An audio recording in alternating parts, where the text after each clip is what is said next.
मेरे प्रिय मित्रों, जय मसीह की। आशा करता हूं कि आप स्वस्थ हैं, आप मस्त हैं, आप प्रभु के कार्य में व्यस्त हैं। आइए चलिए हम प्रभु के वचन की ओर आगे बढ़ते हैं। न्यायों की किताब उसका 7 अध्याय और उसका 3 पद। यहाँ पर प्रियो इस प्रकार से लिखा है कि जब युद्ध की तैयारी की जा रही थी, जब लोग इकट्ठे किए गए थे, जब लोग इतने इकट्ठे हो चुके थे कि वहाँ पर वो युद्ध लड़ने के लिए तैयार थे और बहुत से लोग बहुत सी बातों के कारण से वहाँ पर इकट्ठे हो गए थे। कारण कि जब नरसिंगा फूका गया था, जब गिदोन के अंदर परमेश्वर का आत्मा समाया था, तब सब लोग सुनने के लिए उसके पास आ गए थे। इसलिए यहाँ पर बताया गया कि तू जाकर लोगों से ये प्रचार करके सुना दे, जो कोई डर के मारे थरथराता हो वो गिलाद पहाड़ से लौटकर चला जाए। तब 22,000 लोग लौट गए, केवल 10,000 लोग रह गए। आप जानते हैं कि उससे पहले हमने दूसरे पद में इस प्रकार से देखा है, न्यायों के 7 के 2 में, वहां इस प्रकार से देखा कि परमेश्वर ने गिदोन से कहा था कि तेरे पास इतने लोग हैं कि इनके द्वारा मैं मैदानी को इनके हाथ में नहीं कर सकता है। जानते हैं क्यों प्रभु ने ऐसा कहा? कारण है कि लोग अपनी बड़ाई मारेंगे, लोग अपने बहुबल के कारण से जीत जाने की कोशिश करते हैं, या अपनी ताकत दिखाएंगे, या फिर जिताने वाला परमेश्वर होगा और बताने वाले ये लोग होंगे कि हमने अपने ताकत और अपने बल से ये युद्ध को जीता है। तो प्रियो, यहाँ हम देखते हैं कि परमेश्वर ने खुद ये प्रचार करने के लिए मौका दिया है, प्रचार करने के लिए लोगों को कहा है। गिदोन को कहा कि जाकर लोगों में ये प्रचार कर दे।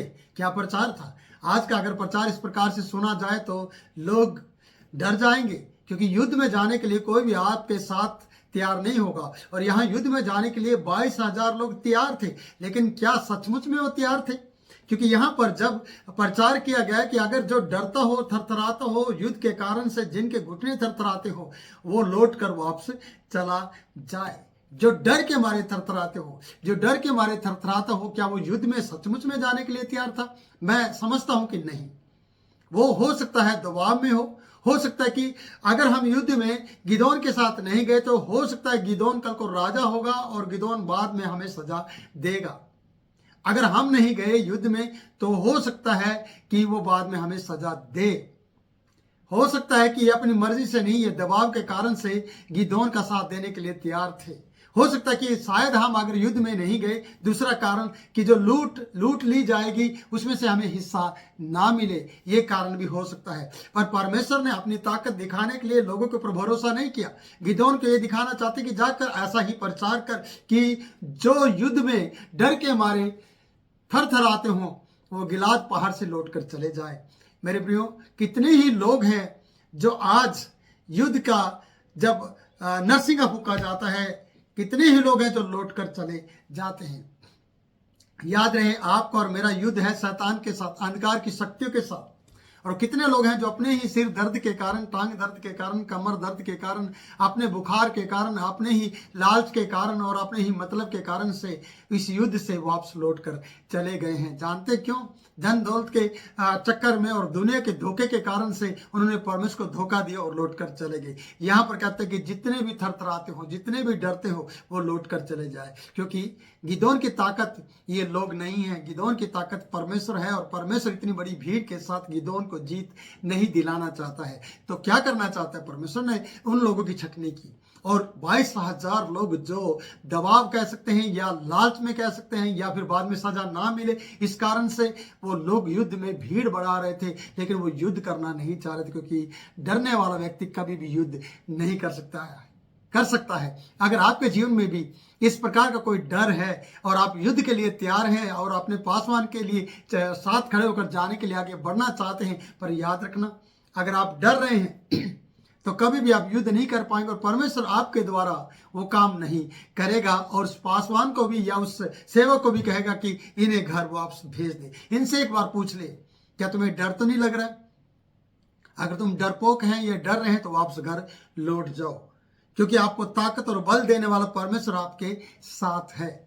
और यहां पर हम देखते हैं प्रियो कि परमेश्वर ने कहा, जो डरते हो, जो थरथराते हो, जो युद्ध करने की इच्छा ना रखते हो, जो युद्ध में जाने की इच्छा ना रखते हो, तेरे दबाव के कारण, ये लोगों के दबाव के कारण, ये लालच के कारण अगर वो तेरे पीछे और तेरे साथ खड़े हुए हैं तो उन्हें पहले से कह दे, जिनको डर लग रहा है वो वापस लौट जाए। आज हम मेरे प्रियो युद्ध के मैदान में हैं। आज हम हल पर हाथ रख के पीछे देखने वालों में से नहीं, बल्कि आगे देखने वालों में से बनकर हमें परमेश्वर ने चुना है कि हमने हल पर हाथ रखा है।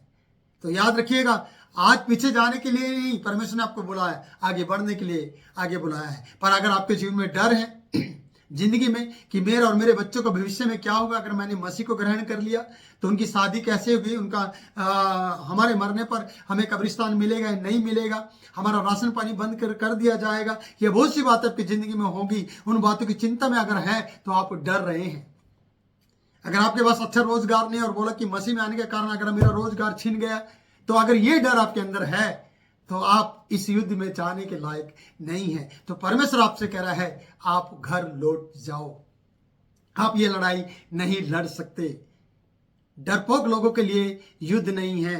डरपोक लोग कभी भी अपने साथ चलने वालों को धोखा दे सकते हैं, और जिसके साथ वो चले हैं उसे धोखा दे सकते हैं। मेरे प्रियो, अगर डरपोक व्यक्ति को आप अपने साथ लेकर चलेंगे तो याद रखना, वो कभी भी बीच मझधार में आपकी नैयों को डुबो सकता है और आपको धोखा दे सकता है। और ऐसे कई विश्वासियों ने उस पासवान को धोखा देकर वो बीच में ही यू टर्न लेकर वापस चले गए और वो युद्ध में साथ नहीं चले। जबकि हम जीवन के उस युद्ध को लड़ रहे हैं जो अंधकार की शक्तियों के साथ है, जो मसीह यीशु ने युद्ध को जीता और उसमें हमें खड़ा किया, और हम शैतान की शक्तियों को हराने के लिए आगे बढ़ना चाहते हैं। पर हम डर के मारे कभी भी वो काम नहीं कर पाएंगे जो परमेश्वर ने हमें सौंपा है। इसलिए गिदोन को परमेश्वर कहता है, जो डर के मारे थरथराते हो उन्हें वापस भेज दे, क्योंकि परमेश्वर लोगों की ज्यादा बढ़ने की संख्या पर विश्वास नहीं करता। परमेश्वर एक ही जन को अपनी महिमा के लिए उपयोग में ला सकता है। ये उसका बल और उसकी ताकत होती है। जो उसके लिए भक्ति करता है, जो उसकी शक्ति पर विश्वास करता है, वो आगे बढ़ जाता है। इसलिए यहाँ पर लिखा है कि ऐसे कितने ही लोग हैं प्रियो जो युद्ध का मैदान छोड़कर थरथराने की वजह से, डर की वजह से वापस चले गए हैं। आप जानते हैं कि बाइबल में इस प्रकार से लिखा है कि जब गोलियत सेना के सामने खड़े होकर रोज सुबह शाम ललकारता था, फलिस्ती सेना का जो गोलियत था, जो 9 फुट लंबा चौड़ा था, जो हथियार रखता था, जिसका शरीर वस्त्र से पूरा लैस था और उसके शरीर पे किसी भी प्रकार से कुछ भी हानि का कोई या कुछ मार नहीं सकता था, उस वक्त सारी सेना डरी हुई थी। जबकि वो योद्धा थे, सूरवीर थे, राजा तक भी डर गया था। क्यों? क्योंकि उनके जीवन में परमेश्वर काम नहीं कर रहा था। और एक भेड़ बकरी चराने वाला दाऊद, जिसके चेहरे पर लाली झलकती थी, उसके द्वारा गोलियत को मार दिया गया। एक पत्थर के द्वारा, चिकने पत्थर के द्वारा उसे ढेर कर दिया गया। कारण क्योंकि परमेश्वर का आत्मा उसके ऊपर काम कर रहा था। आज गिदोन के जीवन में परमेश्वर का आत्मा समाया है। इसलिए जिसके जीवन में परमेश्वर का आत्मा समाया है वो अकेला ही युद्ध के लायक है, वो अकेला ही युद्ध को जीत लेगा। इसलिए लोगों को परमेश्वर ने कहा, गिदोन को कहा कि लोगों को कह दे, जो डरता हो, थरथराता हो, वो चला जाए। और कम नहीं, 22,000 लोग प्रियो चले गए हैं, 10,000 लोग बचे हैं, यानी 32,000 लोग हैं, जिनमें से 22,000 लोग जब चले जाएं आपकी जिंदगी से, तो आपके ऊपर क्या बीतेगी और आपका रिएक्ट करने का तरीका क्या होगा, आपकी प्रतिक्रिया क्या होगी लोगों के प्रति और अपने जीवन के प्रति कि ओहो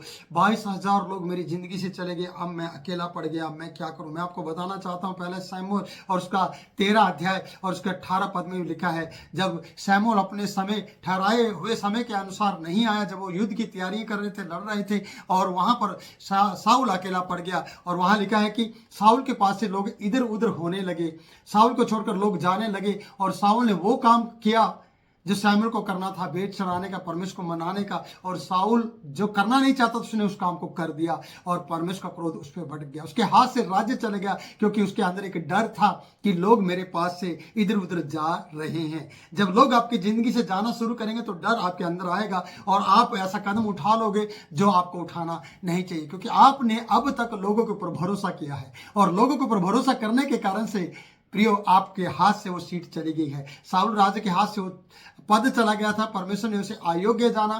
शमूएल ने कहा कि परमेश्वर ने तेरा राज्य छीन लिया, आज से तेरा पद चला गया है और अपने ही तेरे कुटुंबी को ये पद दे दिया है और वो है दाऊद राजा। और हम दाऊद राजा की भी कहानी देखते हैं कि जब परमेश्वर के लोगों को दाऊद राजा ने गिनने का पाप किया तो उसने महापाप किया। क्योंकि हम उत्पत्ति की किताब उसके 15वें अध्याय में जब देखते हैं प्रियो, 15वें अध्याय के 5 पद में देखते हैं, वहां इस प्रकार से लिखा है कि जब अब्राहम निराश था, अब्राहम की कोई संतान नहीं थी, अब्राहम को परमेश्वर ने उस प्रकार से कहा, उसे विश्वास दिलाया और कहा तारे को गिन, क्या तू गिन सकता है? रेत की भूमि को गिन, उनको भालू को गिन, क्या तू गिन सकता है? उसने बोला नहीं गिन सकता। तो मेरी संतानों को और तेरी संतानों को भी कोई गिन नहीं सकता है। तो दाऊद ने वो पाप कर दिया, क्या? उसकी अपने जीवन में उन बातों को बढ़ाने के लिए कि मेरे पास इतने लोग हैं और लोगों की शक्ति पर भरोसा करने की उसने गलती की थी कि कितने लोग हैं मैं जान लूं, थोड़ा मैं अंदाजा लगाऊं। और परमेश्वर इजरायलियों की हानि चाह रहा था, इजरायलियों को नुकसान पहुंचाना चाहता था और दाऊद को सजा मिली। जिन लोगों को उसने गिनने पर इतना पाया था और वो फूलने पर था और वो जब गिनने के बाद इतना उदास हुआ कि उसने कहा मैंने परमेश्वर की नजर में महापाप किया है। और अब्राहम को हम देखते कि उसके विषय में जब उसने विश्वास किया तो उसके विषय में धर्म गिना गया और इसके लेखे में महापाप गिना गया दाऊद के विषय में, क्योंकि उसने परमेश्वर की संतानों को गिनने का हिम्मत की थी और ये नुकसान उठाया था। उस वक्त 70,000 लोग एक ही रात में मारे गए। जिन लोगों पर आप भरोसा करते हैं, जिन लोगों के द्वारा आप युद्ध को जीतना चाहते हैं, वही लोग परमेश्वर एक ही रात के अंदर उनको खत्म कर देगा। इसलिए यहाँ पर 22,000 लोग जब किसी की जिंदगी में से हटें और 22,000 लोग जब पीछे मुड़ जाएं, तब एक अगुवे का हाल क्या होगा। इसलिए यहाँ साउल को हम देखते हैं, साउल के पास से जब लोग इधर उधर होने लगे तो उसके अंदर डर आ गया। और शमूएल गिदोन की जिंदगी में कोई डर नहीं आया। गिदोन को परमेश्वर कहना चाहता तेरे पास तेरे साथ इतने लोग हैं जिनके द्वारा मैं मिदानियों को तेरे हाथ में नहीं कर सकता या मिदानियों को उनके हाथ में नहीं कर सकता। फिर किसके हाथ में परमेश्वर करना चाहता है? आपके हाथ में। इसलिए लोगों को साथ लेकर ना चले, लोगों के ऊपर भरोसा करके ना चले। आप सच्चे जीवित परमेश्वर के ऊपर भरोसा करके आगे बढ़े और वो सच्चा जीवित परमेश्वर आपके साथ खड़ा होगा। इसलिए कहते कि 22,000 लोग चले गए। जब 22,000 लोग जाए तो प्रियो, आपकी जिंदगी से और आपके आराधनालय से जहां आप परमेश्वर की आराधना करेंगे आप अगवा होंगे। जब सारे लोगों ने आपको त्याग दिया और छोड़ दिया होगा तो याद रखना परमेश्वर का वचन कहता है मैं तुझे छोड़ूंगा और ना त्यागूंगा। उसका वादा है जहां मेरे नाम से 2 या 3 इकट्ठे होंगे उनके बीच में मैं हाजिर हो जाऊंगा। तो परमेश्वर आपके साथ है, आप अकेले नहीं हो। आप क्यों निराश हो रहे हैं? आप क्यों उदास हो रहे हैं, हताश हो रहे हैं? क्यों आप बार बार पुरानी बातों को कहते हैं? कितने लोग चले गए, 22,000 लोग चले गए। और आगे पढ़ते हैं जब हम लिखे कि 10,000 लोग भी में से भी जाने वाले हैं। वहां पर कोई बचने वाला नहीं है, सिर्फ ऐसे लोग बचने वाले हैं प्रियो जो किसी काम के नहीं है। वो मैं अगली वीडियो में आपको बताऊंगा। पर मैं इतना कहना चाहता हूं कि 22,000 लोग जाने पर आपको एक झटका, जोर का झटका धीरे से तो नहीं जोर से लगने वाला है। और गिदोन को झटका तो नहीं लगा क्योंकि परमेश्वर के साथ खड़े होने के कारण से याद दिला रहा है। और मैं आपको याद दिला रहा हूं कि दाऊद ने लोगों की गिनती करने के बाद महापाप किया और साउल के पास से जब लोग राजा साउल के पास से इधर उधर होने लगे तब उसने पाप किया। जब अब्राहम लोगों को कहते कि मेरे पास संतान नहीं है तो परमेश्वर का क्या विश्वास नहीं करेगा कि मैं तुझे इतनी संतान दूंगा क्योंकि उनको कोई गिन नहीं सकता। पर दाऊद ने गलती करी। जब लोग साउल के पास से हटने लगे तब उसने गलती करी। आज ये गलती कर लेगा। अगर ये लोगों के सहारे आगे युद्ध जीतने जाएगा तो परमेश्वर कहा ना ना ना ना, इतने लोगों के साथ मैं तुझे विजय नहीं करना चाहता। मिदानियों को उनके हाथ में नहीं करना चाहता। सच में शत्रु को परमेश्वर लोगों के हाथ में नहीं करना चाहता बल्कि आपके हाथ में करना चाहता है। इसलिए अकेले खड़े होकर परमेश्वर की आराधना स्तुति करते हुए इससे परमेश्वर को याद करो जो युद्ध की तैयारी करने के लिए आपको कहेगा। लोगों के साथ नहीं, आपके साथ खड़े होकर वो युद्ध करेगा। वो खुद लड़ेगा आपकी लड़ाई, बस आपको उसकी जय जयकार करना है, आपको उसके साथ चलना है। प्रिय मित्र, क्या आप तैयार हैं इस युद्ध को जीतने के लिए? क्या आप 22,000 लोगों के कारण से या 10 लोगों के कारण से, 20 लोगों के कारण से, या फिर आपकी जिंदगी से 100 लोग चले गए, आपके चर्च से कलीसिया में से भाग गए, उनके कारण से निराश हैं?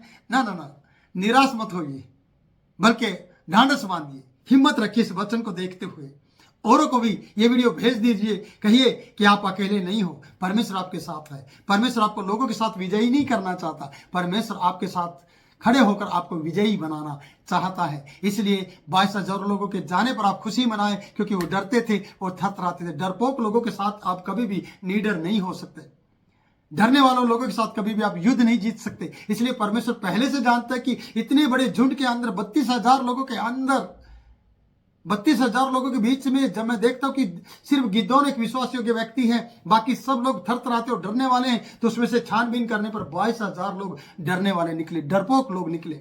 आपकी कलीसिया में और आपके जीवन में ऐसे डरपोक लोग आपके साथ खड़े होंगे जो एक फूंक मारने पर ही, एक झटका आने पर ही टूट जाएंगे और भाग जाएंगे और गिर जाएंगे और आप अकेले नजर आओगे। इसलिए अकेले ना रहो, यीशु को साथ रखो और सच्चे परमेश्वर की आराधना करो और उसे अपने साथ लेकर आगे बढ़ो और परमेश्वर आपके साथ खड़ा हो जाएगा। प्रभु इन वचनों के द्वारा आपको बहुतायत से आशीष दे। मैं फिर भी मिलूंगा नए वचन में, नई वीडियो में, नए वचन के साथ। तब तक के लिए मैं आपसे इजाजत चाहता हूं। इस वीडियो को लाइक करें, शेयर करें और हमारे चैनल को सब्सक्राइब करें और मेरे प्रियो औरों के लिए इस वीडियो को आशीष का कारण बनाएं। जय मसीह की।